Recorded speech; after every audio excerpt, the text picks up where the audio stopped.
यद्यपि ये 81 स्वर्णिम अक्षर अनंत रहस्यों को प्रकट करते प्रतीत होते हैं, फिर भी कई शक्तिशाली गुरु और अर्धपितृ पुरुष यह नहीं समझ पाते कि ये क्या है।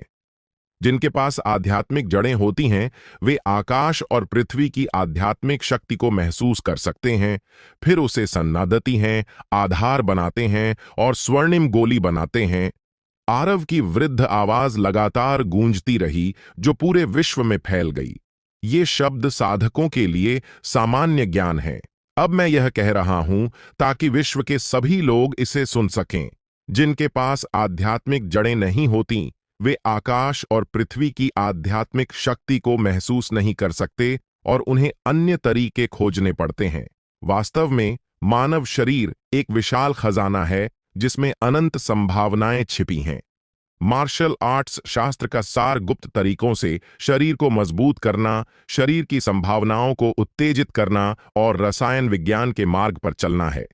आरव एक साधारण मानव है, लेकिन महान जंगल दानव राजा की गुप्त पुस्तक की सहायता से उसने एक दानव की आंतरिक गोली बनाई। चाहे वह दानव, अमर, बुद्ध, राक्षस या रसायन विज्ञान की साधना हो, यह एक ऐसी सीमा है जिसे पार करना असंभव और सबसे महत्वपूर्ण है। यह एक जल विभाजक क्षण की तरह है। केवल रसायन विज्ञान के मार्ग में प्रवेश करके ही आपकी आयु 500 वर्ष तक बढ़ सकती है। इस समय न केवल विश्व के साधारण लोग, बल्कि कई संप्रदायों के साधक, चाहे उनका स्तर कुछ भी हो, वन देवता के उपदेश को सुन रहे थे। मार्शल आर्ट्स गुप्त तरीकों से शरीर को मजबूत करता है, जिसमें कुल 9 परिवर्तन हैं। प्रत्येक परिवर्तन में एक अनूठी सांस लेने की विधि और शरीर मजबूती की तकनीक होती है, जो शरीर को पूरी तरह से नया बना देती है। मैं इसे मार्शल आर्ट्स के 9 परिवर्तन कहता हूं। वास्तव में मार्शल आर्ट्स शास्त्र के इस आधे हिस्से में अमर, बुद्ध और दानव के 3 संप्रदायों के रहस्यों के साथ साथ आरव की अपनी अंतर्दृष्टि भी शामिल है। लेकिन इसके लिए प्रेरणा दानव साधना से आई। जैसा कि प्राचीन युद्ध क्षेत्र में शक्तिशाली मकबरा संप्रदाय ने कहा था, आरव का अस्तित्व अभूतपूर्व है और वह दानव, अमर, बुद्ध और राक्षसों के साथ साधना करता है। इसी कारण वह अपना स्वयं का मार्ग बना सका। पहला मार्शल आर्ट्स परिवर्तन 9 बैल और 2 बाघ। जैसे ही उसने बोलना समाप्त किया, आकाश में 9 बड़े स्वर्णिम अक्षर अलग अलग प्रकट हुए, जो चमकदार किरणें उत्सर्जित कर रहे थे।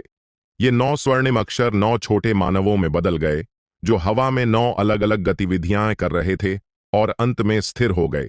ये 9 बड़े अक्षर मार्शल आर्ट्स के पहले परिवर्तन की गुप्त सांस लेने की विधि है, और ये 9 गतिविधियां मार्शल आर्ट्स की गुप्त शरीर मजबूती तकनीक का पहला स्तर है। मार्शल आर्ट्स का पहला स्तर हासिल करने के बाद कोई 9 बैल और 2 बाघों की शक्ति प्राप्त कर सकता है। मार्शल आर्ट्स का दूसरा परिवर्तन 5 प्राण एक में मिलते हैं। दूसरा परिवर्तन आंतरिक अंगों को मजबूत करता है। मानव शरीर के 5 आंतरिक अंगों को 5 दैवीय खजाने भी कहा जा सकता है, जिनमें अकल्पनीय शक्तिशाली संभावनाएं होती हैं। 5 आंतरिक अंगों को मजबूत करके आप उनकी आत्माओं को सन्नादती कर सकते हैं और 7 छिद्रों को खोलकर आप आकाश और पृथ्वी को देखने और सुनने की रहस्यमयी शक्ति प्राप्त कर सकते हैं, और आपकी ताकत आसमान छूने लगती है। यहां तक कि 5 उग्र घोड़े भी इसे टुकड़े टुकड़े नहीं कर सकते।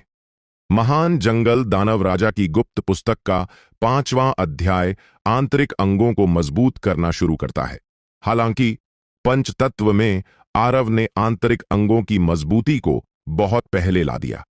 जैसे ही उसने बोलना समाप्त किया, आकाश में 9 स्वर्णिम अक्षर प्रकट हुए, जो किरणें उत्सर्जित कर रहे थे और विभिन्न मुद्राएं प्रदर्शित कर रहे थे। मार्शल आर्ट्स का तीसरा परिवर्तन तांबे की त्वचा और लोहे की हड्डियां। यह परिवर्तन त्वचा और हड्डियों को प्रशिक्षित करता है। जब कोई इसकी साधना में पूर्णता प्राप्त करता है, वह तलवारों और बंदूकों से अछूता और पानी व आग से मुक्त हो जाता है। आकाश में 9 बड़े स्वर्णिम अक्षर फिर से चमके, मानव रूप में बदले और 9 गुप्त शरीर मजबूती तकनीकों में विकसित हुए। मार्शल आर्ट्स का चौथा परिवर्तन इच्छानुसार खिंचाव और सिकुड़न। जब इस परिवर्तन की साधना पूर्णता तक पहुंचती है, यह मांसपेशियों को बदल सकता है, टेंडन और हड्डियों को खींच सकता है, पूरी तरह से रूप बदल सकता है और शरीर का आकार लंबा या छोटा, मजबूत या पतला हो सकता है। मार्शल आर्ट्स का पांचवां परिवर्तन रक्त जैसे सीसा और पारा। पांचवां परिवर्तन मज्जा को हटाने और रक्त को बदलने का है। रक्त शक्तिशाली और सन्नादित होता है, शरीर में धीरे धीरे सीसा और पारे की तरह प्रवाहित होता है और अस्थि मज्जा हिम और बर्फ की तरह निर्दोष और बेदाग बिना किसी अशुद्ध के होता है। जब यह परिवर्तन पूर्णता तक पहुंचता है, रक्त सीसा और पारे की तरह शुद्ध होगा। जब साधना पूर्णता तक पहुंचती है, रक्त समुद्र की लहरों की तरह बहेगा। हालांकि न केवल साधारण लोगों के लिए बल्कि साधकों के लिए भी रक्त को समुद्र की लहरों की तरह विशाल बनाने की साधना स्वर्ग पर चढ़ने जितनी कठिन है। इसके अलावा मार्शल आर्ट्स शास्त्र में रक्त को सीसा और पारे की तरह शुद्ध करने की स्थिति तक पहुंचने पर अगले परिवर्तन में प्रवेश करने के लिए पर्याप्त है। मार्शल आर्ट्स का छठा परिवर्तन प्राण और रक्त की स्वर्णिम गोली। आंतरिक अंगों को मजबूत करना, मज्जा हटाना और रक्त बदलना, प्राण और रक्त को मजबूत करना और अंत में डैंटियन में प्राण और रक्त की स्वर्णिम गोली को सन्नादति करना। आधिकारिक रूप से रसायन विज्ञान के मार्ग में प्रवेश करना। बादलों के ऊपर 9 स्वर्णिम आकृतियां और 9 मुद्राओं का अभ्यास कर रही थीं और अंत में उन्होंने प्राण और रक्त को पकड़कर स्वर्णिम गोली बनाई। ठीक है, ठीक है, ठीक है। जुआनजी महल में एक कन्फ्यूशियस टोपी वाला वृद्ध बार बार सिर हिलाता रहा। उसके चेहरे पर आश्चर्य का भाव था, यहां तक कि उसकी दृष्टि के साथ इन गतिविधियों के पीछे के रहस्य को कम समय में पूरी तरह समझना मुश्किल होगा। लेकिन वृद्ध जानता था कि यदि कोई सही ढंग से अभ्यास करता है और पर्याप्त योग्यता रखता है, तो मार्शल आर्ट्स शास्त्र का यह आधा हिस्सा निश्चित रूप से बिना आध्यात्मिक जड़ों वाले साधारण लोगों को रसायन विज्ञान के मार्ग पर ले जाएगा। रसायन विज्ञान के मार्ग के बाद विभिन्न मार्ग एक ही मंजिल की ओर ले जाते हैं। कोई भी संप्रदाय स्वर्णिम गोली वाले सच्चे व्यक्ति के शामिल होने से इनकार नहीं करेगा। यद्यपि मार्शल आर्ट्स शास्त्र का केवल आधा हिस्सा है, एक साधारण व्यक्ति के छठे स्तर तक साधना करने के बाद वह किसी भी संप्रदाय में शामिल होकर आत्मा को मजबूत करने की बाद की विधियों का अभ्यास कर सकता है। रसायन विज्ञान के मार्ग में प्रवेश करने के बाद व्यक्ति पहले ही आध्यात्मिक जड़ों की बाधाओं से मुक्त हो चुका होता है। आरव की साधना स्तर केवल शून्य में वापसी का क्षेत्र है। रसायन विज्ञान की गुप्त तकनीकों को अनुमान लगाना पहले ही उसकी सीमा है, इसलिए पंचतत्व केवल आधा है। मार्शल आर्ट्स का 7वां परिवर्तन युद्ध पर कदम रखना और शक्ति फैलाना। इस परिवर्तन से साधना की कठिनाई नाटकीय रूप से बढ़ जाती है। 10,000 लोगों में से शायद ही कोई सफल हो पाए। बेशक यदि अभ्यास सफल होता है तो युद्ध शक्ति बहुत बढ़ जाएगी। मार्शल आर्ट्स का 8वां परिवर्तन वज्र की अविनाशिता। यह परिवर्तन और भी भयानक है। यद्यपि यह अभी तक रसायन विज्ञान के क्षेत्र को पार नहीं करता, शरीर वज्र की अविनाशिता के स्तर तक पहुंच जाता है। उसकी स्वचिकित्सा क्षमता अत्यंत आश्चर्यजनक होती है और उसका रक्तवंश अत्यंत मजबूत होता है। मार्शल आर्ट्स का 9वां परिवर्तन ड्रैगन और हाथी की शक्ति। यह मार्शल आर्ट्स में अंतिम परिवर्तन है। जब कोई इसकी साधना में शिखर तक पहुंचता है, उसकी शक्ति ड्रैगन या हाथी के बराबर हो सकती है। आपको पता होना चाहिए कि मार्शल आर्ट्स के 9वें स्तर तक अभ्यास करने के बाद भी व्यक्ति ने रसायन विज्ञान के मार्ग को पार नहीं किया है। स्वर्णिम गोली वाले सच्चे व्यक्ति के लिए दैवीय ड्रैगन या दैवीय हाथी की शक्ति होना कितना भयानक होगा। अंतिम 9 स्वर्णिम अक्षर हवा में अभ्यास किए गए और धीरे धीरे स्थिर हो गए। 81 स्वर्णिम अक्षर 81 स्वर्णिम आकृतियों में बदल गए, जो हवा में खड़े थे। किरणें चमक रहे थे, जैसे कि वे कभी बुझेंगे नहीं और हमेशा के लिए अमर रहेंगे। यह कहने के बाद आरव ने रुककर सांस ली और फिर बोला, मार्शल आर्ट्स के 9 परिवर्तनों में से अंतिम 3 अत्यंत कठिन हैं और इन्हें जबरदस्ती नहीं किया जा सकता। यदि आप साधना जारी रखना चाहते हैं और आत्मा को सन्नादित करना चाहते हैं तो छठा परिवर्तन पर्याप्त है। अविश्वसनीय। सफेद कमल संप्रदाय से महान गुरु रामचंद्र आश्चर्यचकित थे और धीरे धीरे बोले, इस आधे मार्शल शास्त्र में निहित शक्ति इतनी रहस्यमयी है कि मैं भी इसे महसूस करता हूं और इसके लिए तरसता हूं। यदि मैं फिर से अभ्यास कर सकता तो मैं निश्चित रूप से इस मार्शल आर्ट को आजमाता। ऐसी उपलब्धियां शाश्वत मानव सम्राट की तुलना में कम नहीं है। एक अन्य सन्यासी स्थिति में शक्तिशाली व्यक्ति ने आह भरी। महान अग्निगुरु ने कहा, सबसे दुर्लभ बात यह है कि आरव ने कुछ भी अपने पास नहीं रखा, बल्कि इस आधे मार्शल शास्त्र को पूरे विश्व में फैलाया। मैं उनकी व्यापक सोच की बराबरी भी नहीं कर सकता। साधना विश्व में कोई भी अपनी कौशल या अंतर्दृष्टि को आसानी से नहीं देता। हालांकि आरव ने अपनी सारी ऊर्जा खर्च की और लगभग 5000 वर्ष बिताकर आधा पंच तत्व अनुमानित किया, लेकिन इसे बिना किसी आरक्षण के प्रसारित कर दिया। वन देवता ने मार्ग स्थापित किया और मार्शल आर्ट्स को लोगों तक पहुंचाया। वन देवता ने उपदेश दिया और विश्व को आशीर्वाद दिया। मार्शल आर्ट्स का मार्ग लंबा है और आरव ने केवल इसकी शुरुआत अनुमानित की है। हालांकि इस आधे पंच तत्व को प्रसारित करने से उन्होंने अपनी शुरुआती महत्वाकांक्षा को पूरा कर लिया। जो भी इच्छुक है वह पंच तत्व का अभ्यास कर सकता है। रसायन विज्ञान सीखने के बाद वे अपनी इच्छानुसार ताओ, बौद्ध या जादू का अभ्यास चुन सकते हैं। सभी प्राणी अभ्यास कर सकते हैं। यह सभी प्राणियों को अपनी नियति बदलने का अवसर देने के समान है।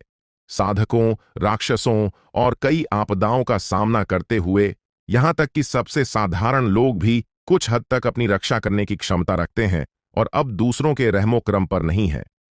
भाई, क्या तुमने देखा? पत्थर की मूर्तियों के कब्रिस्तान में आरव ने धीरे से बुदबुदाया। उसके वृद्ध चेहरे पर भावना, पछतावा और लालसा का जटिल भाव था। हाय! आरव ने गहरी सांस ली और कहा, अब जाने का समय है। उसके पास जीने के लिए केवल 50 वर्ष बचे हैं। यह आयुपथ स्वामी फैनक्सु के लिए, जिसकी आयु 5000 वर्ष होती है, नगण्य है। उसके शरीर में जीवन की आग किसी भी समय बुझ सकती है। इस स्थिति में आरव को धर्म क्षेत्र में प्रवेश करने का कोई भरोसा नहीं था। सामान्य रूप से इस स्तर को तोड़ना अत्यंत कठिन है। केवल जब साधक का प्राण और रक्त मजबूत हो और उसका पूरा जीवन अपने चरम पर हो, तब वह सफलतापूर्वक प्रगति कर सकता है। उसके पास केवल 50 वर्ष बचे हैं और पथ स्वामी फैनक्सु के लिए, एक बार जब वह 4000 वर्ष का हो जाता है, वह पहले ही वृद्धावस्था में प्रवेश कर चुका होता है। 4000 वर्षों के बाद धर्म क्षेत्र में प्रगति करना असंभव है। आरव पहले ही 4950 वर्ष का था, लेकिन वह केवल टिका हुआ था। ठीक उसी क्षण आकाश में 81 स्वर्णिम आकृतियां स्वर्णिम रोशनी में बदल गईं, पत्थर की मूर्तियों के कब्रिस्तान में लौट आईं और आरव के सामने सन्नादती होती रहीं।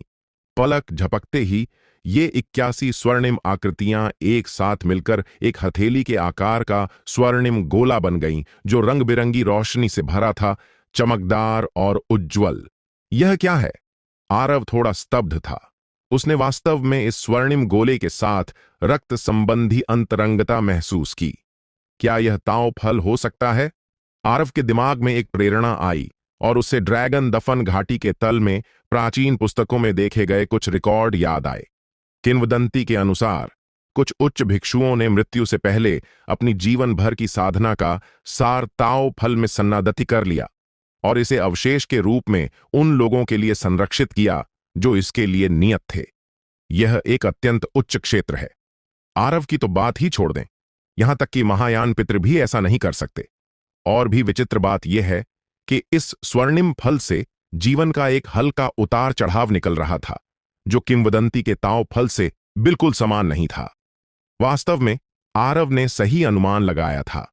यह स्वर्णिम फल मार्शल आर्ट्स का फल है। सामान्य ताओ फल में साधक की साधना का सार होता है और इसमें कई गुप्त विधियों और अंतर्दृष्टि की विरासत होती है। ऐसा ताओ फल किसी भी जीवन के उतार चढ़ाव का कारण नहीं बन सकता, लेकिन आरव की स्थिति अलग है। यह ताओ फल उसकी साधना के सार को सन्नादत्ती नहीं करता, बल्कि मार्शल आर्ट्स के गहन सार को सन्नादत्ती करता है। इतना ही नहीं, इस ताओ फल को महान आकांक्षाओं का आशीर्वाद प्राप्त है। इसमें मार्शल आर्ट्स की इच्छा शामिल है और यह सभी प्राणियों के विश्वास के साथ एकीकृत है। विभिन्न शक्तियों के सन्नादन से जीवन की सांस और उतार चढ़ाव वाला एक मार्शल आर्ट्स फल उत्पन्न हुआ। इस तरह का घटनाक्रम अभूतपूर्व है, न केवल संप्रभु महाद्वीप पर बल्कि 3000 विश्वों में भी।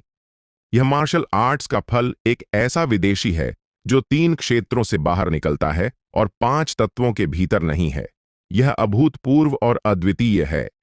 आरव ने अपने सामने के स्वर्णिम फल को देखा और लंबे समय तक सोचा, लेकिन कुछ समझ नहीं आया, इसलिए उसने इसे अपने भंडारण थैले में डाल दिया। इसके बाद आरव ने अपने वृद्ध शरीर को खींचकर कब्रिस्तान से बाहर कदम कदम चला। 3 आपदाओं के क्षेत्र के बाहर कई भिक्षु वहां एकत्रित थे, चर्चा कर रहे थे। वन देवता ने यहां उपदेश देने के स्थान पर मार्शल आर्ट्स का मार्ग अनुमानित किया होगा, है ना? होना चाहिए। यहां की अंतरिक्ष दरार अभी भी मौजूद है। अजीब बात, वन देवता और राजेंद्र सिंह की लड़ाई को 15 साल से कम समय हुआ है। वन देवता कैसे कह सकता है कि वह लगभग 5000 वर्ष जी चुका है? ये भिक्षु यहां केवल जिज्ञासा के कारण नहीं आए थे, बल्कि उनके पीछे के संप्रदायों के आदेशों के कारण भी। इनमें उत्तरी क्षेत्र के 10 महान संप्रदायों और प्रमुख कुलीन परिवारों के साधक शामिल हैं। आज आरव निश्चित रूप से संपूर्ण साधना विश्व में, विशेष रूप से उत्तरी क्षेत्र में एक महत्वपूर्ण व्यक्ति है। शुरुआत में आरव ने राजेंद्र सिंह के साथ युद्ध के बाद संयुक्त शक्तियों द्वारा घेर लिया गया था, लेकिन वह सुरक्षित रूप से भाग निकला। सभी 6 शक्तिशाली लोग मर गए, कोई नहीं बचा। यह बात सभी प्रमुख संप्रदायों में एक रहस्य बनी हुई है। ड्रैगन और टाइगर मंडप और यिन गुई संप्रदाय जैसे संप्रदाय और शक्तियां जो आरव के साथ वैर रखते थे, अपराध बोध के कारण आरव की स्थिति और गतिविधियों के बारे में अत्यंत चिंतित थे। जैसे ही साधकों का समूह चर्चा कर रहा था, 3 आपदाओं के क्षेत्र में धीरे धीरे एक आकृति उभरी। ठंडी हवा से उड़ा हुआ वह अस्थिर रूप से चल रहा था और ऐसा लग रहा था जैसे वह किसी भी क्षण गिर सकता है। शोर धीरे धीरे कम हो गया। साधकों का समूह उस स्थान को एकटक देख रहा था। थोड़ी देर बाद आकृति धीरे धीरे स्पष्ट हुई और 3 आपदाओं के क्षेत्र से बाहर निकल आई। यह एक वृद्ध व्यक्ति था जिसके बाल सफेद थे और चेहरा झुर्रियों से भरा था। उसकी आंखें कुछ धुंधली हो गई थीं और उसका प्राण और रक्त कम हो रहा था। वृद्ध व्यक्ति की रीढ़ थोड़ी झुकी हुई थी और उसका शरीर झुका हुआ था। लगभग 5000 वर्षों के बाद यह पतला और वृद्ध शरीर अब उस फटी पुरानी नीली कमीज को सहारा नहीं दे सकता था। साधकों का समूह स्तब्ध था और उनके मुंह थोड़े खुले थे। सबके आंखों में अविश्वास था। क्या यह पथ स्वामी वन देवता है? क्या यह वह शाश्वत राक्षस है जो कभी अजेय था, जिसने यहां कई शीर्षकधारी शिष्यों को मारा और विश्व को तिरस्कृत किया? क्या यह वह अद्वितीय प्रतिभा है जो अर्धपितृ द्वारा मारे जाने के बाद पुनर्जनन करने में सक्षम थी? साधकों का समूह इस वृद्ध व्यक्ति पर आरव का कोई भी निशान नहीं देख सका। पहली तीक्ष्णता, पहली जोश और पहली शक्ति 5000 वर्षों में बिना किसी निशान के घिस गई थी। इस वृद्ध व्यक्ति के बारे में एकमात्र परिचित चीज उसकी नीली कमीज थी। मौके पर मौजूद साधकों ने अपनी आध्यात्मिक चेतना से हल्के से स्कैन करके पता लगा लिया कि आरव का जीवन समाप्त होने वाला था। उसकी ऊर्जा खत्म हो रही थी और वह किसी भी समय मर सकता था। हा हा हा हा हा। आखिरकार एक भिक्षु हंसने से खुद को रोक नहीं सका। वन देवता, आह वन देवता, तुम कभी इतने शक्तिशाली और अजेय थे, सबको तिरस्कृत करते थे। मैंने कभी नहीं सोचा था कि तुम्हारा ऐसा अंत होगा। यह कर्म है, भीड़ से एक ताना आया। इन वर्षों में इन तथाकथित प्रतिभाओं को आरव ने बहुत दबाया था। यह नाम यहां तक कि कई भिक्षुओं के दिलों में एक दुःस्वप्न बन गया था, जिससे छुटकारा पाना मुश्किल था। सभी प्रमुख सुपर संप्रदायों के शीर्षकधारी शिष्य आरव द्वारा एक साथ मार दिए गए थे। जब तक आरव जीवित है, वे हमेशा उसके नियंत्रण में रहेंगे। हाय, कितना अफसोस! एक साधक ने हल्के से सिर हिलाया और आह भरी। मैंने नहीं सोचा था कि वन देवता जैसे प्राचीन राक्षस भी समय की आपदा से बच नहीं पाएंगे। पता नहीं उन्होंने क्या अनुभव किया कि उनका ऐसा हाल हुआ। लोगों के लिए मार्शल आर्ट्स फैलाना स्वर्ग की इच्छा के खिलाफ जाना है। कितना कठिन है। मुझे विश्वास है कि इस आधे मार्शल आर्ट्स शास्त्र ने वन देवता के सभी प्रयासों को समाप्त कर दिया। कुछ लोग दूसरों की दुर्भाग्य पर खुश होते हैं, कुछ भावुक होकर आह भरते हैं और कुछ किनारे से देखते हैं।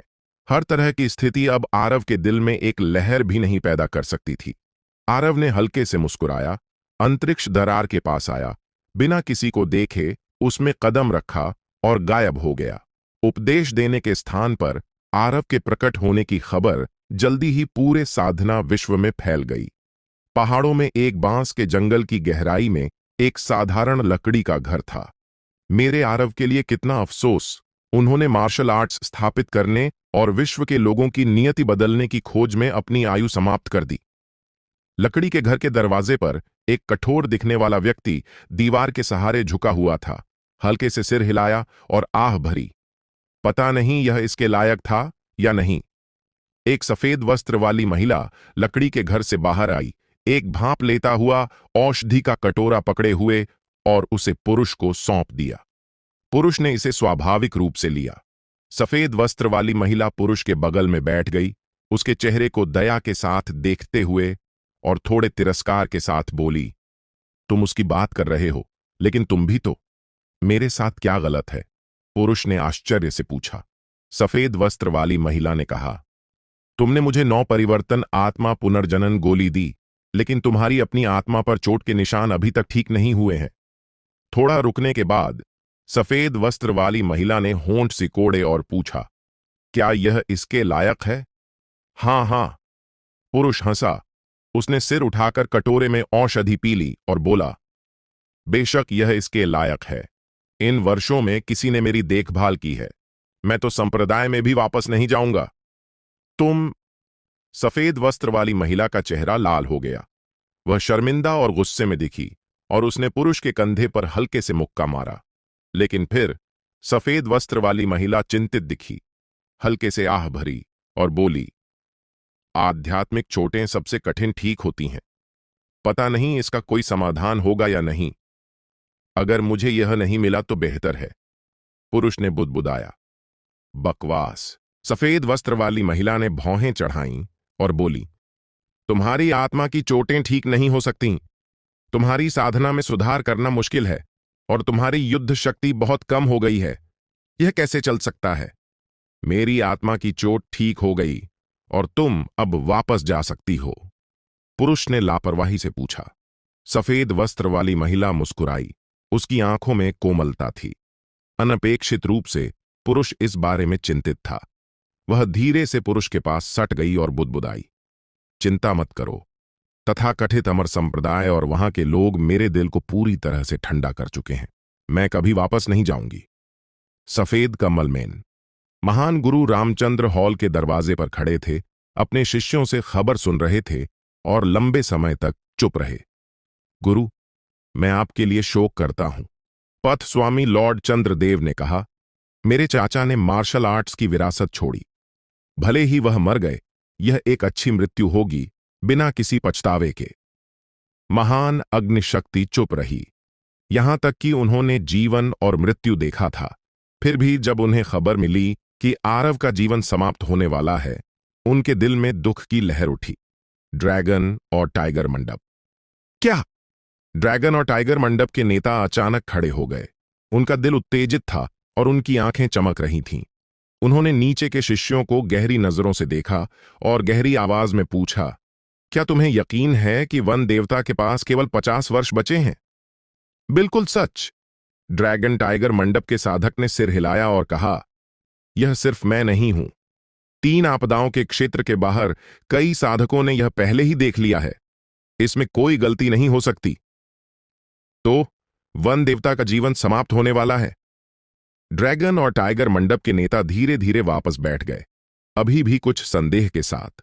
10 साल पहले जब 6 संयुक्त शक्तिशाली लोग नष्ट हो गए थे, तब से वन देवता शब्द ने हमेशा उन्हें भयभीत और बेचैन रखा था।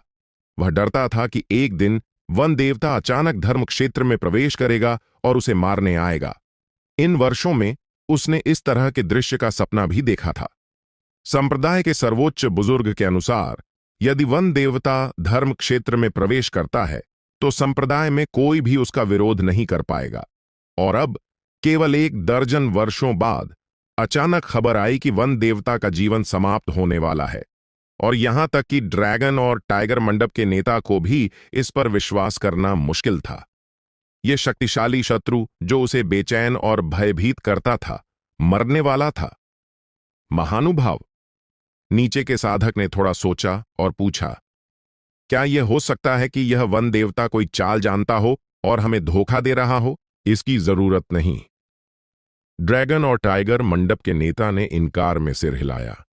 थोड़ा रुकने के बाद ड्रैगन और टाइगर मंडप के नेता ने कहा, हालांकि वन देवता अभी मरा नहीं है। उसके पास अभी भी 50 वर्ष की आयु बची है। इसका मतलब है कि उसके पास अभी भी धर्म क्षेत्र में प्रवेश करने का मौका है। यदि वह धर्म क्षेत्र में प्रवेश कर गया तो उसकी आयु 10,000 वर्ष तक बढ़ जाएगी और वह फिर से जीवित हो जाएगा। यह असंभव है। ड्रैगन टाइगर मंडप के नेता के पास एक बुजुर्ग ने सिर हिलाया और कहा, उसके पास केवल 50 वर्ष बचे हैं। यह तो छोड़ दें, अगर उसके पास 500 वर्ष भी बचे होते तो भी उसके लिए उच्चतर क्षेत्र में प्रगति करना मुश्किल होता। ऐसा कहा गया। फिर भी मैं चिंतित हूं। ड्रैगन और टाइगर मंडप के नेता ने अपनी आंखें सिकोड़ी और गहरी आवाज में कहा, आखिरकार वह वन देवता है। वह वन देवता जिसने मार्ग स्थापित किया। उसके साथ जो कुछ भी होता है वह आश्चर्यजनक नहीं है। आपके क्या इरादे हैं? संप्रदाय के बुजुर्ग ने पूछा।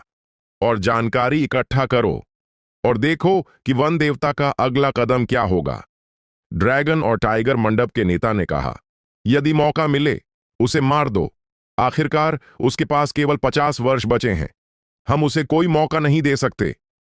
महानुभाव, क्या आपको डर नहीं है कि आप उसके पीछे के महायान पितृ को नाराज कर देंगे? संप्रदाय के बुजुर्ग ने भौहें चढ़ाईं और कहा, उस समय जब उन 6 संयुक्त शक्तिशाली लोगों ने वन देवता को घेर कर मारने की कोशिश की थी, तब उनके बीच पहले ही शत्रुता हो गई थी। अब यदि आप फिर से हमला करते हैं तो मुझे डर है कि आपके और वन देवता के बीच कोई समझौता नहीं बचेगा। ड्रैगन और टाइगर मंडप के नेता ने ठंडी हंसी हंसी और कहा, बुजुर्ग सन, आप बहुत डरपोक हैं। इस बार मेरे कार्य पूरी तरह से उचित हैं। यहां तक कि वन देवता के पीछे का महान गुरु भी मुझ पर अपना गुस्सा नहीं निकाल सकता। वन देवता अभी भी शून्य गमन क्षेत्र में है। इस बार मैं हमारे संप्रदाय से एक साधक को जो शून्य गमन क्षेत्र में है उसे खुलेआम चुनौती देने के लिए भेजूंगा। इसे धमकाना नहीं माना जाएगा। संप्रदाय के बुजुर्ग ने सिर हिलाया और कुछ नहीं कहा। यद्यपि वह ड्रैगन और टाइगर मंडप का बुजुर्ग था, उसने चुपके से सोचा कि यह क्रूर है। वन देवता वास्तव में शून्य गमन क्षेत्र में है, लेकिन वह पहले ही 4,950 वर्ष का हो चुका है। उसका जीवन समाप्त होने वाला है। उसका प्राण और रक्त कम हो रहा है और उसमें लगभग कोई युद्ध शक्ति नहीं बची है। अब मुझे डर है कि कोई भी सामान्य पथ स्वामी जो शून्य में वापसी करता है उसे मार सकता है। यह एक खुली साजिश है। वह वन देवता ड्रैगन दफन घाटी के तल में है। उसके पास केवल 50 वर्ष बचे हैं। शायद वह फिर से बाहर नहीं आएगा। ड्रैगन और टाइगर मंडप के बुजुर्ग ने सिर हिलाया और कहा, मुझे डर है कि भले ही आपके पास यह इरादा हो, आपके पास मौका नहीं है। मैं इसे जबरदस्ती नहीं करूंगा। ड्रैगन और टाइगर मंडप के नेता ने हाथ हिलाया और कहा, यदि कोई मौका नहीं है तो ठीक है। मैं ड्रैगन दफन घाटी के तल पर जाकर लोगों को मार नहीं सकता। ड्रैगन दफन घाटी के तल पर आरव इस परिचित आंगन में लौट आया। वृद्ध भिक्षु जयद्रथ वहां पहले से ही प्रतीक्षा कर रहे थे। दोनों वृद्ध एक दूसरे को देखते रहे। आरव अचानक हंस पड़ा। उसकी स्थिति वृद्ध भिक्षु जयद्रथ से भी बदतर प्रतीत होती थी। इससे साबित होता है कि भिक्षु जयद्रथ की शेष आयु कम से कम 50 वर्ष से अधिक है। आरव की मुस्कान को देखकर वृद्ध भिक्षु जयद्रथ मुस्कुरा नहीं सके। तुम थक गए होंगे, जाओ थोड़ा सो लो। वृद्ध भिक्षु जयद्रथ ने हल्के से आह भरी। ठीक है, आरव ने सहमति में सिर हिलाया। इन वर्षों में उसने कभी विश्राम नहीं किया। यहां तक कि पत्थर की मूर्तियों के कब्रिस्तान में अनुमान लगाने से थक जाने पर वह केवल थोड़ी देर की झपकी ले सकता था। अब ड्रैगन दफन घाटी के तल पर लौटकर अपनी सारी चिंताएं छोड़कर वह अंततः अच्छी नींद ले सकता था। आरव हॉल में गया और जमीन पर गिरकर गहरी नींद में सो गया। उसकी सांसें स्थिर थीं। वृद्ध भिक्षु जयद्रथ मुड़े और पिछवाड़े के कब्रिस्तान में लौट गए। लाल बालों वाला भूत चौड़ी मुस्कान के साथ खड़ा था, आत्मसंतुष्ट दिख रहा था। उसने कहा, यह नियति है।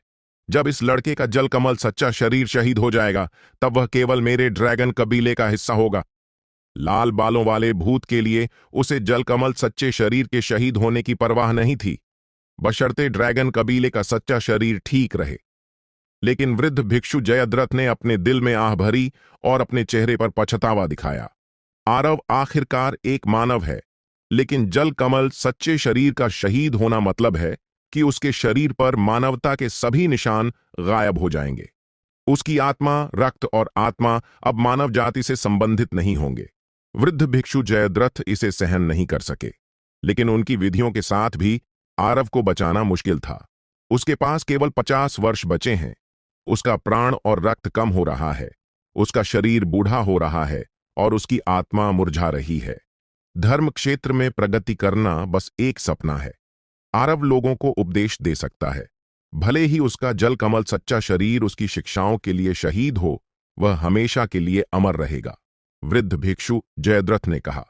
लाल बालों वाला भूत सिर हिलाया और बोला, मैं इस बात के लिए उसकी प्रशंसा करता हूं। अपनी साधना के साथ वह एक ऐसी मार्शल आर्ट बना सका जो आपके जैसे साधारण लोगों को अभ्यास करने देता है। यह मानव जाति के लिए एक अकल्पनीय महान पुण्य है। केवल इस आधे मार्शल शास्त्र के साथ वह शाश्वत सम्राट की तुलना में हो सकता है। पलक झपकते ही 10 दिन बीत गए। आरव प्राचीन मंदिर के मुख्य हॉल में 10 दिनों तक सोया, तब धीरे धीरे जागा। लगभग 5000 वर्षों के अनुमान से वह थक चुका था। यदि उसके दिल में कुछ जुनून न होता तो वह शायद सो जाता और कभी नहीं जागता। वृद्ध भिक्षु आरव के पास प्रतीक्षा कर रहे थे। जब उन्होंने उसे जागते देखा तो वे दयालु दिखे और पूछा, आरव, भविष्य के लिए तुम्हारी क्या योजनाएं हैं? मुझे जाना होगा। आरव ने धीरे से कहा, देवगिरी टाउन वापस जाऊंगा। समय सीमा नजदीक आ रही थी। यदि वह प्रगति नहीं कर सका तो यह जल कमल सच्चा शरीर शहीद हो जाएगा। सबसे अच्छा होगा यदि इसे देवगिरी टाउन में उसके आंगन में उसके बड़े भाई के बगल में दफनाया जा सके। वृद्ध भिक्षु जयद्रथ ने आरव का इरादा देख लिया और अपने दिल में आह भरी। एक लोमड़ी अपने पहाड़ पर मरती है और गिरे हुए पत्ते अपनी जड़ों में लौटते हैं।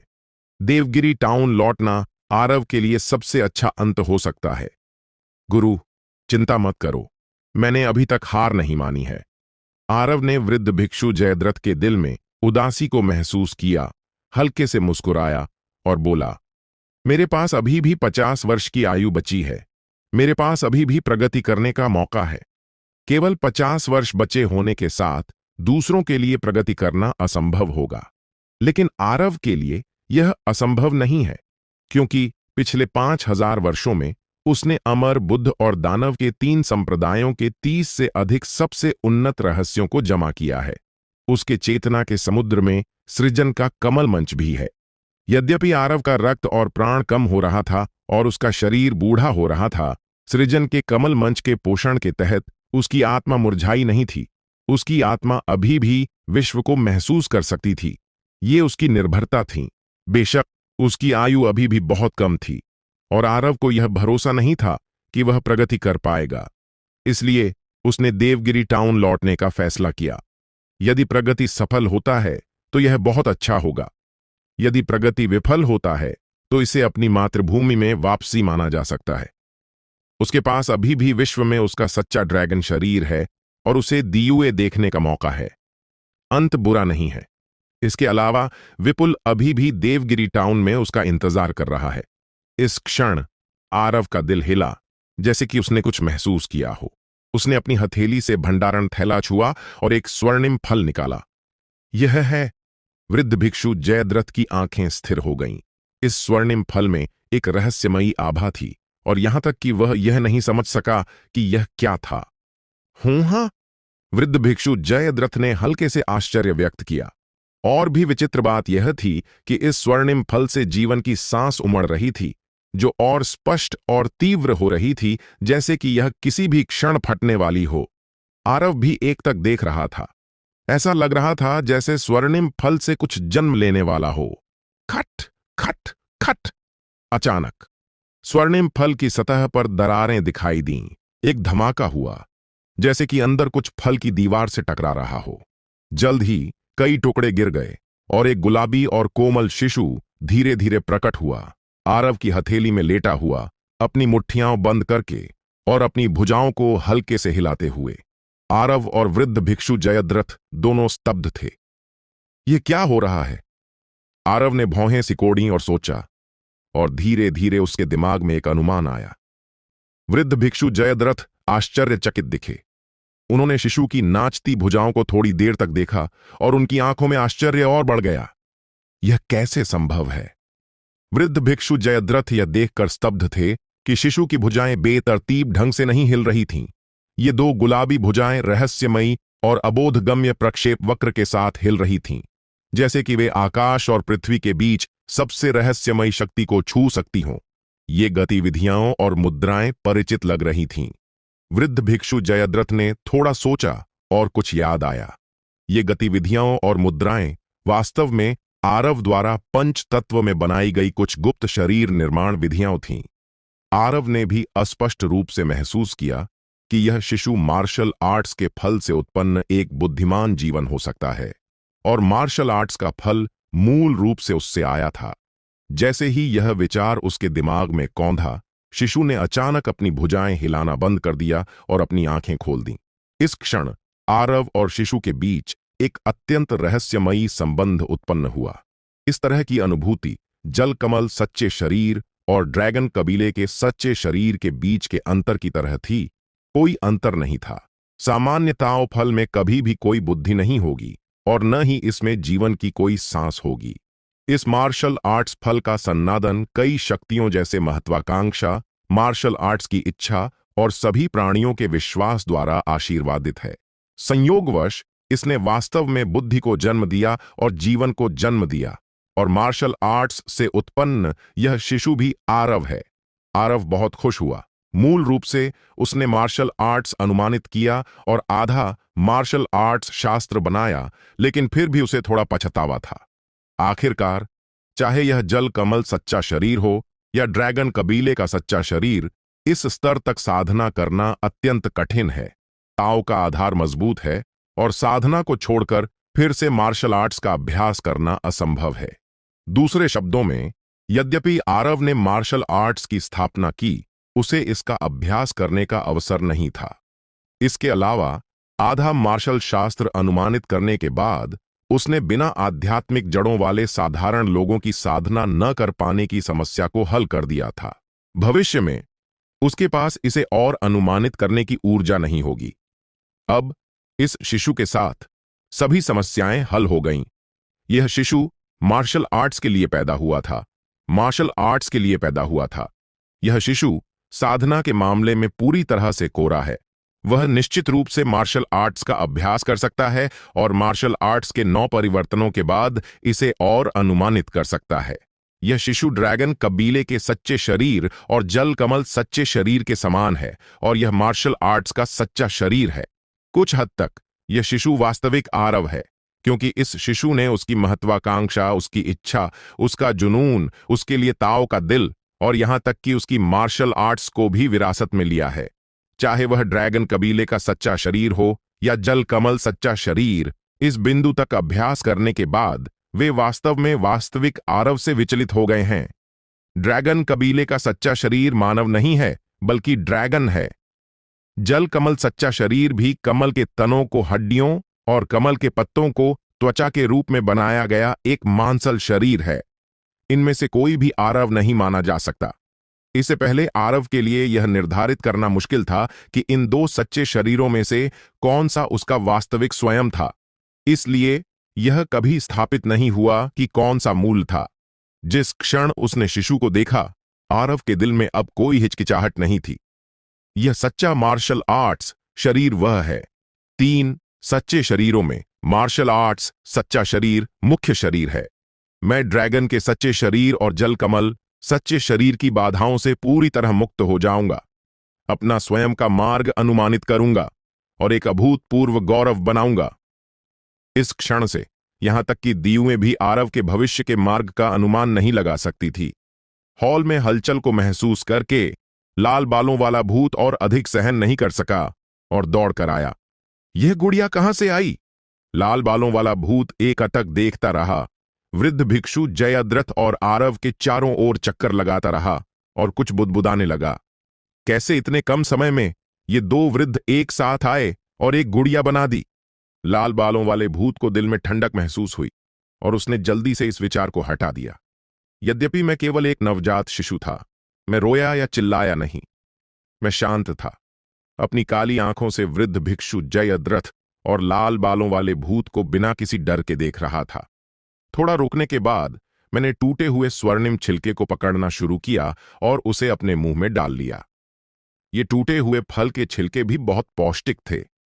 जब लाल बालों वाले भूत ने यह दृश्य देखा तो वह आश्चर्य में पड़ गया। वह इतने लंबे समय तक जीवित रहा था और उसे ऐसी स्थिति का कभी सामना नहीं करना पड़ा था। शिशु की आंखों में देखते हुए उसे लगा कि वह किसी बच्चे का सामना नहीं कर रहा था, बल्कि एक मानसिक रूप से परिपक्व और अथाह प्राणी का सामना कर रहा था। कैसे? दूसरी तरफ वृद्ध भिक्षु जयद्रथ का चेहरा थोड़ा बदल गया और वह धीरे से बुदबुदाया। क्या हुआ? लाल बालों वाले भूत ने पूछा। वृद्ध भिक्षु जयद्रथ ने शिशु की ओर इशारा किया और गंभीर स्वर में बोले, मैं इस शिशु के विचारों का जरा सा भी नहीं देख सकता। भिक्षु जयद्रथ एक महायान पितर हैं, जिन्होंने बौद्ध अलौकिक शक्ति टेलीपैथी की साधना की है और आसानी से दूसरों के विचारों को देख सकते हैं। जब भी वृद्ध भिक्षु जयद्रथ इस अलौकिक शक्ति को छोड़ते हैं, उनके सामने कोई रहस्य नहीं रहता। लेकिन जब वृद्ध भिक्षु जयद्रथ ने अपनी टेलीपैथी छोड़ी और यह देखना चाहा कि यह शिशु क्या करने में सक्षम है, तो उन्हें पता चला कि वह शिशु के दिमाग को बिल्कुल नहीं देख सकते। महायान बौद्ध के पितृ के रूप में वह एक शिशु को भी नहीं देख सके। यदि यह बात बाहर निकलती तो निश्चित रूप से हंगामा मच जाता। आरव मुस्कुराया लेकिन कुछ नहीं बोला। इस शिशु का अस्तित्व एक विसंगति है। 3 क्षेत्रों से बाहर निकलता है और 5 तत्वों के भीतर नहीं है। भिक्षु जयद्रथ की टेलीपैथी की तो बात ही छोड़ दें, यहां तक कि जुआनजी महल का पितृ, जो भाग्य के रहस्यों को अनुमानित करने में माहिर है, वह भी इस सच्चे व्यक्ति को नहीं देख सकता। कोई भी मेरी नियति का अनुमान नहीं लगा सकता। मूल शरीर के अस्तित्व के साथ भले ही जल कमल सच्चा शरीर मर जाए, यह आरव के लिए कोई नुकसान नहीं होगा। बेशक वह अभी भी हार नहीं मानेगा। यदि जल कमल सच्चा शरीर धर्म क्षेत्र में प्रवेश कर सकता है तो इस मार्शल आर्ट्स अनुमान से उसका लाभ बहुत बड़ा होगा। यह शिशु कौन है? लाल बालों वाला भूत आखिरकार खुद को रोक नहीं सका और पूछा। वह मैं हूं। आरव हल्के से मुस्कुराया। आ? लाल बालों वाला भूत स्तब्ध था। जैसे जल कमल सच्चा शरीर और ड्रैगन कबीले का सच्चा शरीर, यह शिशु मेरा मार्शल आर्ट्स सच्चा शरीर है, आरव ने सरलता से समझाया। वृद्ध भिक्षु जयद्रथ और लाल बालों वाला भूत दोनों विचारशील थे। किंवदंती के अनुसार ऊपरी क्षेत्र में अमर, बुद्ध और दानव के 3 संप्रदायों के पास स्वयं को कई शरीरों में विभाजित करने की सबसे उन्नत विधियां हैं। जैसे अमर संप्रदाय की एक सांस 3 शुद्ध में बदलना, दानव संप्रदाय की 3 लाशें विधि और बौद्ध संप्रदाय का भूतकाल शरीर, वर्तमान शरीर और भविष्य शरीर। और अब संयोगवश आरव ने अपने 3 सच्चे रूप विकसित किए हैं। क्यों न इस शिशु को यहीं छोड़ दें, यह हमारा साथ देगा। लाल बालों वाला भूत खुद को रोक नहीं सका और बोला, मैं इस बूढ़े गंजे गधे को दिन भर देखता हूं। मैं इससे बीमार हो चुका हूं और यह बच्चा मेरे साथ बात भी कर सकता है। ठीक है, आरव ने तुरंत सहमति दी। यद्यपि यह मार्शल आर्ट्स का सच्चा शरीर है, यह केवल शिशु के रूप में है और इसमें स्वयं की रक्षा करने की कोई क्षमता नहीं है। ड्रैगन दफन घाटी के तल पर अभ्यास करने के लिए रहना वृद्ध भिक्षु जयद्रथ और लाल बालों वाले भूत की सुरक्षा के साथ सबसे अच्छा विकल्प है। आरव, क्या तुम अभी भी वापस जाना चाहते हो? वृद्ध भिक्षु जयद्रथ ने पूछा। हां, आरव ने सिर हिलाया। अपनी यात्रा में सावधान रहना। युआन बेई ने ज्यादा कुछ नहीं कहा, बस एक स्मरण कराया। आरव ने खुद का मजाक उड़ाया और बोला, मेरा समय समाप्त होने वाला है। यहां तक कि मेरे पूर्व शत्रु भी शायद अब मुझे मारने की जहमत नहीं उठाएंगे। यह कहने के बाद आरव ने वृद्ध भिक्षु जयद्रथ और लाल बालों वाले भूत को गहरे से झुककर प्रणाम किया, अपने मूल शरीर को पीछे छोड़ दिया और मुड़कर चला गया। उत्तरी क्षेत्र में लौटने के बाद उसके पास ज्यादा समय नहीं बचा था, इसलिए वह किसी पुराने मित्र से मिलने नहीं गया। उसने सीधे आत्मा नाव को बुलाया और देवगिरी टाउन की ओर बढ़ गया।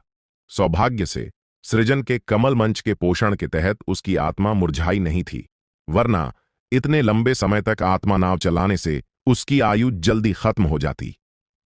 इस दिन एक सफेद बालों वाला वृद्ध व्यक्ति नीली रंग की पोशाक में देवगिरी टाउन में आया। वृद्ध व्यक्ति देवगिरी टाउन के सामने खड़ा था, टाउन को भावुक नजरों से देख रहा था और धीरे से बुदबुदाया, भाई, मैं वापस आ गया। दादाजी, मुझे माफ करें। देवगिरी टाउन से बाहर भागा। एक बच्चा आरव की बाहों में टकरा गया, जल्दी से झुका और शर्मिंदगी से लाल चेहरा लिए माफी मांगी। कोई बात नहीं, आरव हल्के से मुस्कुराया। बच्चे को थोड़ा अपराध बोध महसूस हुआ। उसने टाउन की ओर इशारा किया और धीरे से बोला, दादाजी, मैं आपको एक रहस्य बताऊंगा। हमारे देवगिरी टाउन में एक आड़ू परी है।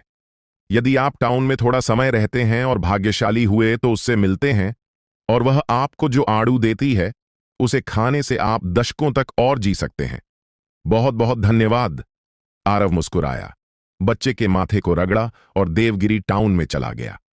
देवगिरी टाउन के कुछ बुजुर्गों ने आरव की पीठ को देखा और थोड़ा परिचित महसूस किया, लेकिन फिर सिर हिलाकर इसे नकार दिया। आंगन में पहुंचने पर आरव ने दरवाजा खोलने से पहले एक बचकानी डांट की आवाज गूंजी। तुम कौन हो?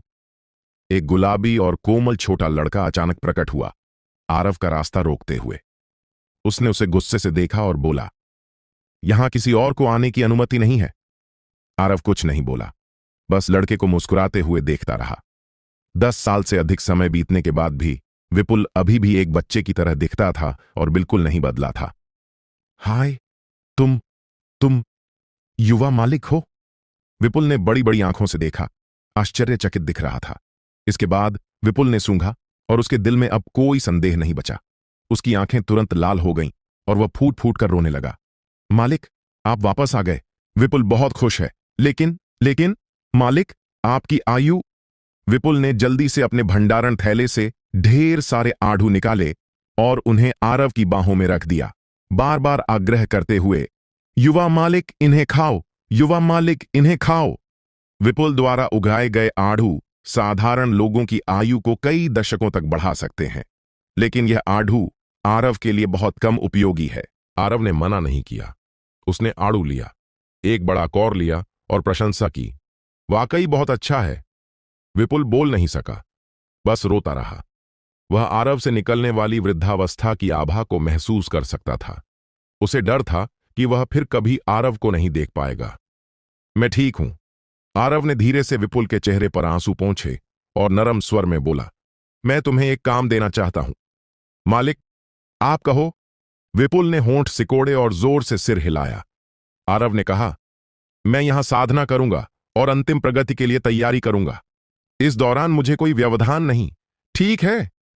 विपुल का चेहरा दृढ़ था। उसने कहा, मैं किसी को भी आपको परेशान नहीं करने दूंगा मालिक। आरव थोड़ा रुका, हिचकिचाया और फिर बोला, यदि मैं प्रगति में विफल हो जाता हूं और मेरी आयु समाप्त हो जाती है तो तुम्हें दुखी होने की जरूरत नहीं है। बस मुझे इस आंगन में दफना देना। निष्पक्ष रूप से उसे खुद को भी यकीन नहीं था कि वह धर्म क्षेत्र में प्रवेश कर पाएगा। उसे अंतिम व्यवस्था करनी थी। युवा मालिक नहीं मरेंगे। विपुल फिर से फूट फूट कर रोने लगा और बस सिर हिलाता रहा। ड्रैगन और टाइगर मंडप। महानुभाव, मुझे सटीक जानकारी मिली है कि वन देवता ने ड्रैगन दफन घाटी छोड़ दी है और देवगिरी टाउन लौट आया है। तब से वह वहां से नहीं निकला। एक लंबा संप्रदाय शिष्य गहरी आवाज में बोला। ड्रैगन और टाइगर मंडप का नेता ऊंचे आसन पर बैठा था। उसने हल्के से सिर हिलाया। उसकी आंखों में ठंडी चमक थी। एक बुजुर्ग ने सोचते हुए कहा, तो वन देवता को लगता है कि उसका अंत नजदीक है और वह अपनी जड़ों में लौटना चाहता है। एक मरते हुए आदमी से निपटने की महानुभाव को कोई जरूरत नहीं है। जब तक वन देवता जीवित है, वह हमेशा हमारे ड्रैगन टाइगर मंडप के लिए एक गंभीर खतरा रहेगा। ड्रैगन और टाइगर मंडप के नेता की आंखें तीक्ष्ण थीं। वह बोला, पहले हमारे संप्रदाय ने राजवंश संघर्ष में हिस्सा लिया और मिस्टी पीक पर हमला किया। एक शक्तिशाली संप्रदाय नेता ने भी वन देवता को मारने की कोशिश की। इन सभी शत्रुताओं के साथ वह उन्हें कैसे छोड़ सकता है? जब तक मैं अपनी आंखों से वन देवता को मरते नहीं देख लेता, मैं कभी चैन से नहीं रहूंगा। संप्रदाय का बुजुर्ग और सलाह देना चाहता था, लेकिन ड्रैगन और टाइगर मंडप के नेता के चेहरे पर दृढ़ नजर देखकर उसे डर था कि उसने अपना मन बना लिया है। वह अपने दिल में आह भरा, सिर हिलाया और चुप रहा। देवगिरी टाउन क्या मशहूर है? ड्रैगन और टाइगर मंडप के नेता ने फिर पूछा। नहीं, लंबा शिष्य बोला, मैं वहां काफी समय तक घूमता रहा। यह टाउन साधारण लोगों से भरा है। उनके पास बस लंबी आयु है और उन्होंने साधना नहीं की है। ओह, और इस टाउन के आसपास बहुत सारे आढ़ू के पेड़ हैं। दूसरे शब्दों में, वन देवता की रक्षा करने वाला कोई नहीं है? ड्रैगन और टाइगर मंडप का नेता अपनी आंखें सिकोड़कर धीरे से बुदबुदाया। थोड़ा सोचने के बाद ड्रैगन और टाइगर मंडप के नेता ने नीचे के लंबे शिष्य को देखा और निर्णायक रूप से आदेश दिया, मुकुल, तुम मेरे सबसे बड़े शिष्य हो। तुम कई वर्षों से मेरे शिष्य हो और संप्रदाय में शून्य गमन क्षेत्र में पहले व्यक्ति हो। यह महत्वपूर्ण कार्य अब तुम्हें सौंपा गया है। शिष्य आज्ञा मानता है, मुकुल नाम के शिष्य ने गहरी आवाज में जवाब दिया। ड्रैगन और टाइगर मंडप के नेता ने कहा, संप्रदाय के भीतर से 10 और शून्य गमन क्षेत्र के शिष्यों को चुनो, जिनकी युद्ध क्षमता अच्छी हो, जो तुम्हारे साथ जाए। इस बार हम कोई गलती नहीं कर सकते। शिष्य चुपके से देवगिरी टाउन में घुस जाए, मौका देखकर कार्रवाई करे, मुकुल ने पूछा। ड्रैगन और टाइगर मंडप के नेता ने ठंडी हंसी हंसी और सिर हिलाया। बोला, तुम्हें अपनी गतिविधियां छिपाने की जरूरत नहीं है। सीधे आओ और कहो कि तुम पथ स्वामी वन देवता से मिलने आए हो और उसके साथ युद्ध करना चाहते हो। वन देवता एक उच्च अभिमानी और प्रतिभाशाली व्यक्ति है। उसने अपनी साधना में कभी हार नहीं मानी। भले ही वह अब बूढ़ा हो गया हो, वह कभी डरेगा नहीं। वह निश्चित रूप से चुनौती स्वीकार करेगा और तुमसे लड़ेगा। मुकुल समझ गया और बोला, फिर मैं उसे खुलेआम और ईमानदारी से मार सकता हूं। ठीक है। ड्रैगन और टाइगर मंडप के नेता की आंखों में हत्या की चमक थी और उसने जोड़ा, यदि स्थिति ठीक नहीं है तो तुम सब मिलकर उस पर हमला करो और उसे मार दो। थोड़ा रुकने के बाद ड्रैगन टाइगर मंडप के नेता ने शांत स्वर में कहा, यदि तुम वन देवता को मार सकते हो तो उसके शरीर पर मौजूद खजाने तुम्हारे होंगे। मुकुल की आंखें चमक उठीं। वन देवता के उपदेश के बाद विश्व में हलचल और उत्साह था। दुनिया में कौन अमर नहीं बनना चाहता? कौन हमेशा के लिए जीवित नहीं रहना चाहता? हालांकि अधिकांश साधारण लोगों को यह अवसर नहीं मिलता और वे अमर बनने के लिए योग्य नहीं हैं। और अब जब ऐसा अवसर सभी के सामने है तो कौन प्रलोभित नहीं होगा? लगभग हर साधारण व्यक्ति मार्शल आर्ट्स का अभ्यास करने की कोशिश करता है। हालांकि यद्यपि मार्शल शास्त्र एक ही है, प्रत्येक व्यक्ति की योग्यता और प्रतिभा अलग अलग होती है और समझ का स्तर भी भिन्न होता है। कुछ साधारण लोग रहस्य को समझ सकते हैं। कुछ साधारण लोग हालांकि केवल सतही पहलुओं को समझ सकते हैं। ऐसे कई साधारण लोग हैं जो बिंदु को ही नहीं समझ पाते। देवगिरी टाउन में भी ऐसा ही है। पुरुष, महिला, युवा और वृद्ध सभी पंचतत्व का अभ्यास करने की कोशिश करते हैं। अनपेक्षित रूप से टाउन के साधारण लोगों के लिए मार्शल आर्ट्स शास्त्र का अभ्यास करना बहुत आसान था और उन्हें आधे प्रयास में 2 गुना परिणाम मिला। इस दिन देवगिरी टाउन के बाहर 11 बिन बुलाए मेहमान आए।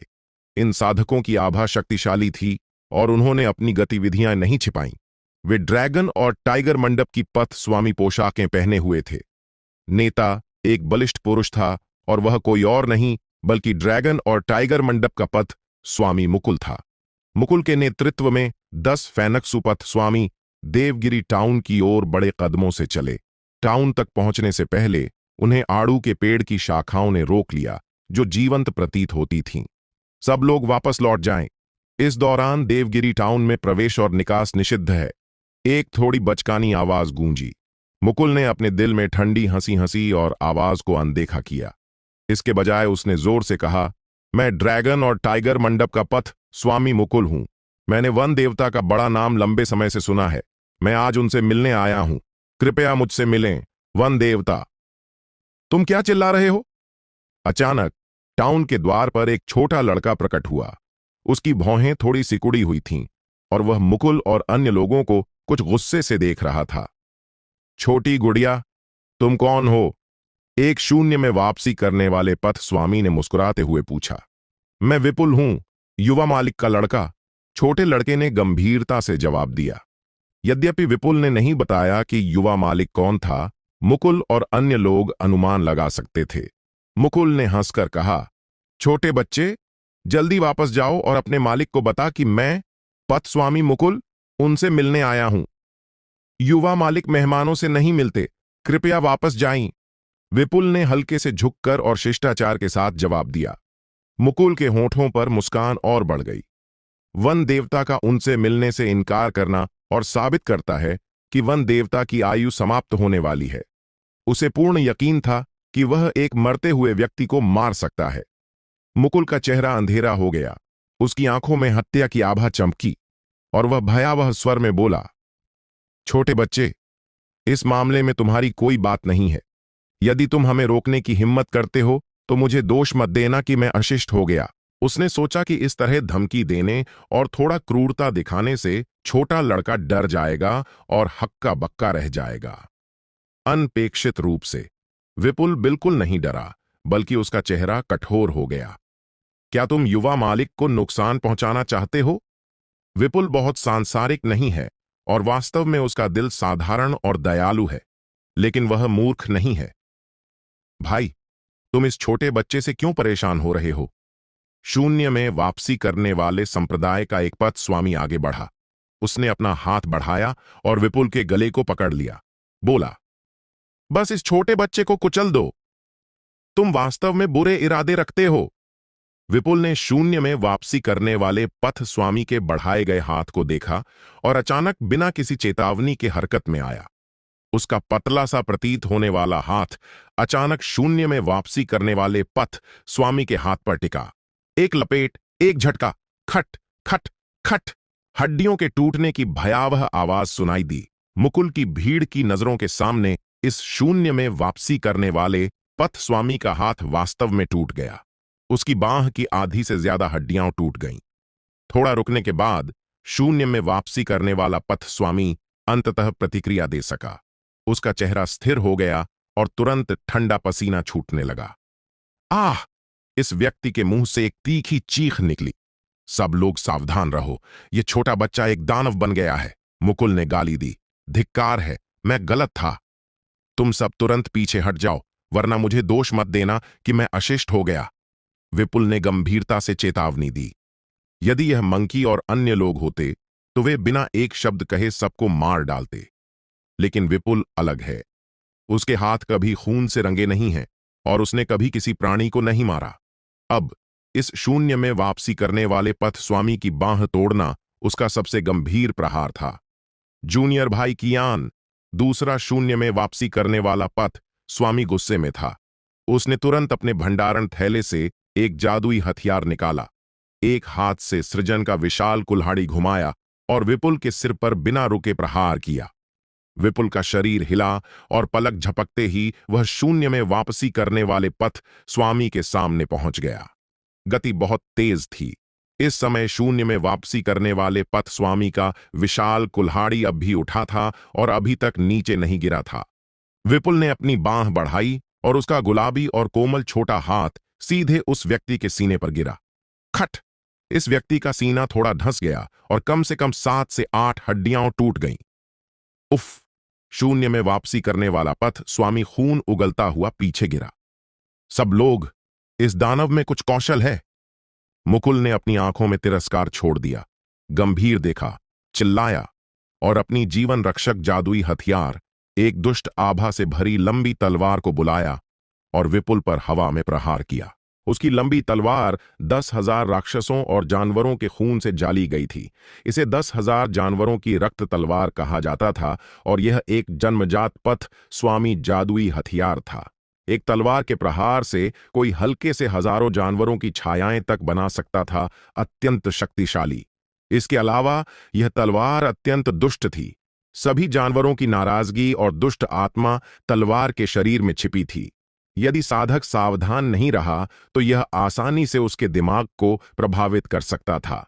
इस तलवार ने उसे ड्रैगन और टाइगर मंडप में शून्य गमन क्षेत्र में पहला व्यक्ति बनने में बड़ी भूमिका निभाई थी। उसी समय ड्रैगन और टाइगर मंडप के शेष 8 भिक्षुओं ने भी कार्रवाई की। कोई जादुई मुद्रा बना रहा था, कोई जादुई हथियार निकालकर विपुल के पास अजीब कदमों से तेजी से पहुंचा, उसके साथ निकट युद्ध में लड़ने और उसे रोकने के लिए तैयार। वे सभी एक ही स्कूल से थे, इसलिए उनकी सहयोग बिल्कुल त्रुटिहीन थी। विपुल का चेहरा अपरिवर्तित रहा। उसने अपने सीने को खरोंचा। एक सुई जितनी पतली आड़ू की लकड़ी की तलवार प्रकट हुई। यह छोटी आड़ू की लकड़ी की तलवार मूल रूप से उसके गले में लटकी थी। जाओ! विपुल ने हल्के से डांटा। यह छोटी आड़ू की लकड़ी की तलवार शून्य में गिरी और तुरंत एक 3 फुट लंबी आड़ू की लकड़ी की तलवार में विस्तारित हुई। तलवार पर हल्की बिजली चमक रही थी और यह 10,000 जानवरों की रक्त तलवार से टकराई। मुकुल ने ठंडी हंसी हंसी। उसकी आंखें क्रूरता से चमक रही थीं और डांटा, तुम एक छोटी लकड़ी की तलवार से शर्मिंदगी उठाने की हिम्मत करते हो? मेरे लिए टूट जाओ। पता नहीं इस 10,000 जानवरों की रक्त तलवार ने कितने जादुई हथियार तोड़े हैं। यह आड़ू की लकड़ी की तलवार साधारण है, उस पर कोई जादुई निशान भी नहीं है, इसलिए मुझे लगता है कि इसकी शक्ति सीमित है। आड़ू की लकड़ी की तलवार की तो बात ही छोड़ दें, कुछ दुर्लभ खजाने से बनी धातु की तलवार भी 10,000 जानवरों की रक्त तलवार की तीक्ष्णता का सामना नहीं कर सकती। 10,000 जानवरों की रक्त तलवार आड़ू की लकड़ी की तलवार से टकराई। कोई चिंगारी नहीं थी। यह वह स्थिति नहीं थी जिसकी मुकुल ने कल्पना की थी। इसके विपरीत 10,000 जानवरों की रक्त तलवार को गंभीर क्षति हुई प्रतीत हुई और हजारों राक्षसों की छायाएं प्रकट होते ही टूट गईं। इतना ही नहीं, तलवार पर की खूनी हत्या की आभा को कसकर दबा दिया गया, यहां तक कि थोड़ा सा भी नहीं निकला। यह मुकुल स्तब्ध था। वह कैसे जान सकता था कि किंवदंती में आड़ू की लकड़ी को अमर लकड़ी कहा जाता था, जो भूतों और दुष्ट आत्माओं को भगाने में सक्षम थी और उसके जैसे दुष्ट आत्माओं को रोकने के लिए सबसे अच्छा हथियार थी। 2 तलवारें लड़ीं और एक दूसरे को मार डाला। 10,000 जानवरों की रक्त तलवार पूरी तरह से नुकसान में थी। उसी समय कई जादू मंत्र डाले गए। विपुल शांत रहा, उसका चेहरा कठोर था। उसने अपने हाथ हिलाए और उसकी उंगलियां चुस्ती से हिलीं। छोटे छोटे गुलाबी फूलों में सन्नादती हुईं, जो अत्यंत आकर्षक लग रहे थे। गुलाबी आड़ू के फूल ऊपर तैर गए और कई मंत्रों से टकराए। यद्यपि ड्रैगन और टाइगर मंडप के जादू मंत्र भयानक थे, वे आड़ू के फूल के हल्के प्रभाव से टूट गए और उनकी जादुई शक्ति बिखर गई। खट! विपुल की आकृति चमकी और उसने अपनी हथेली बढ़ाकर एक शून्य में वापसी करने वाले पथ स्वामी के गाल पर जोरदार थप्पड़ मारा। इस थप्पड़ ने उस व्यक्ति के आधे गाल की हड्डियां तोड़ दीं। बुरे आदमी! विपुल ने थूका। खट खट खट! विपुल की आकृति लगातार चमकती रही क्योंकि वह ड्रैगन और टाइगर मंडप के लोगों के पास से गुजर रहा था। उसने निर्णायक रूप से कार्रवाई की और एक के बाद एक आकृति दयनीय हालत में बाहर गिर गई। आपको पता होना चाहिए, यहां तक कि शुरू में यहां आए मंकी और अन्य लोग विपुल के हाथों में जाल में फंस गए थे। पावक को छोड़कर सभी बंदरों को विपुल ने दबा दिया था। ड्रैगन और टाइगर मंडप शरीर प्रशिक्षण में माहिर है। यद्यपि इन शून्य में वापसी करने वाले ताओवादियों का मांस और खून शक्तिशाली है, फिर भी वे विपुल से बहुत नीचे हैं। केवल आधे अगरबत्ती के समय में सभी 10 शून्य में वापसी करने वाले पथ स्वामी विपुल द्वारा पराजित हो गए। सबके पास टूटी हड्डियां थीं और वे दर्द से चिल्ला रहे थे। यदि पथ स्वामी मुकुल ने स्थिति को ठीक नहीं देखा और समय पर भाग नहीं गया होता तो उसे भी विपुल ने दबा दिया होता। तुम्हें चिल्लाने की अनुमति नहीं है। विपुल को डर था कि ये साधक आरव की एकांत साधना को परेशान करेंगे, इसलिए उसने हल्के से डांटा, दोनों हाथों से जादुई मुद्रा बनाई और आगे की ओर इशारा किया। कैदी! सड़क के दोनों तरफ के आड़ू के पेड़ों पर कई आड़ू की शाखाएं तेजी से बढ़ीं, जेल बनाते हुए सभी 10 शून्य में वापसी करने वाले ताओवादियों को अंदर कैद कर लिया। फिर शाखाओं पर आड़ू के फूलों ने अचानक हल्की खुशबू छोड़ी। ये भिक्षु सुस्त हो गए और उनके शरीर का दर्द तुरंत कम हो गया। वे कुछ हद तक बेहोश हो गए और उनकी आंखें भ्रमित हो गईं। मैंने तुम बुरे लोगों को यहां कैद कर लिया है सजा के रूप में, विपुल ने गुस्से से कहा। ड्रैगन और टाइगर मंडप के ये शून्य में वापसी करने वाले पथ स्वामी सभी संप्रदाय में प्रतिभाएं हैं। यहां तक कि उत्तरी क्षेत्र के साधना विश्व में वे सभी प्रसिद्ध व्यक्ति हैं। अब ये भिक्षु उदास दिख रहे थे, पिंजरों में फंसे हुए और सड़क के किनारे आड़ू के पेड़ों पर लटके हुए अत्यंत दयनीय दिख रहे थे। पथ स्वामी मुकुल पहले ही दूर भाग चुका था। उसने दूर से इस दृश्य को देखा और राहत महसूस की। सौभाग्य से वह जल्दी भाग गया, वरना उसकी नियति भी उसके साथी शिष्यों की तरह होती। आड़ू के पेड़ पर लटकना, असहाय। यह टाउन बहुत दुष्ट है। पथ स्वामी मुकुल का चेहरा गंभीर हो गया क्योंकि वह बुदबुदाया। पता नहीं यह आड़ू का पेड़ आत्मा कहां से आई, लेकिन यह इतनी शक्तिशाली है। थोड़ा हिचकिचाने के बाद पथ स्वामी मुकुल मुड़ा और चला गया। स्थिति उसकी क्षमता और अपेक्षाओं से अधिक हो गई थी। ड्रैगन और टाइगर मंडप। तुमने क्या कहा? ड्रैगन और टाइगर मंडप का नेता मेज पर जोर से थपथपाकर खड़ा हो गया, गुस्से में बोला, तुम 11 लोग वास्तव में शून्य गमन क्षेत्र में एक आड़ू के पेड़ की आत्मा से हार गए? वह आड़ू का पेड़ बहुत उग्र है, हम उसका मुकाबला नहीं कर सके। पथ स्वामी मुकुल को कड़वाहट महसूस हुई। ड्रैगन और टाइगर मंडप के महानुभाव का चेहरा ठंडा था। थोड़ा सोचने के बाद उसने दांत पीसकर कहा, लगता है जूनियर भाई फेमिंग को जाना होगा। धर्म प्राइम मिनिस्टर? उसके पास खड़े संप्रदाय के बुजुर्ग ने भौहें चढ़ाईं और बोले, महानुभाव, आप धर्म आकृति ताउजुन को वन देवता के खिलाफ कार्रवाई करने दे रहे हैं। क्या आपको डर नहीं है कि ड्रैगन दफन घाटी के महायान पितृ को नाराज कर देंगे और संप्रदाय को फंसा देंगे? किस बात का डर? ड्रैगन और टाइगर मंडप का नेता ठंडे स्वर में बोला, इस बार हम जूनियर भाई फेमिंग को दूसरों के नेतृत्व में भेज रहे हैं, न कि वन देवता से निपटने के लिए, बल्कि पहले उस आड़ू के पेड़ की आत्मा को मारने के लिए। वह आड़ू का पेड़ दानव बन गया है और लोगों को नुकसान पहुंचा रहा है। एक धर्मी व्यक्ति के रूप में राक्षसों को मारना और बुराई को खत्म करना मेरा कर्तव्य है। इसे कौन सवाल कर सकता है? ड्रैगन और टाइगर मंडप के नेता का दिमाग साफ था। यदि वह विपुल को मार देता है तो वह स्वाभाविक रूप से आरव से मिल सकेगा। उस समय उसके पास उसे निपटाने के कई तरीके होंगे। ऐसा कहा गया। संप्रदाय का बुजुर्ग और सलाह देना चाहता था, लेकिन ड्रैगन और टाइगर मंडप के नेता ने हाथ हिलाकर उसे रोक दिया।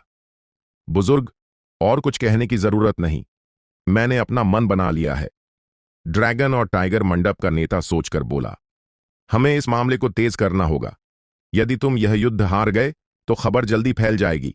यदि हम देरी करते हैं तो चीजें और खराब हो जाएंगी। जैसा कि अपेक्षित था, कुछ ही समय में उत्तरी क्षेत्र के सभी प्रमुख कबीले, कुलीन परिवार, मिस्टी पीक, महान मगध राजवंश और अन्य शक्तियों को खबर मिल गई।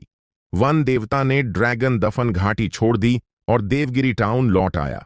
उसकी स्थिति अस्पष्ट है।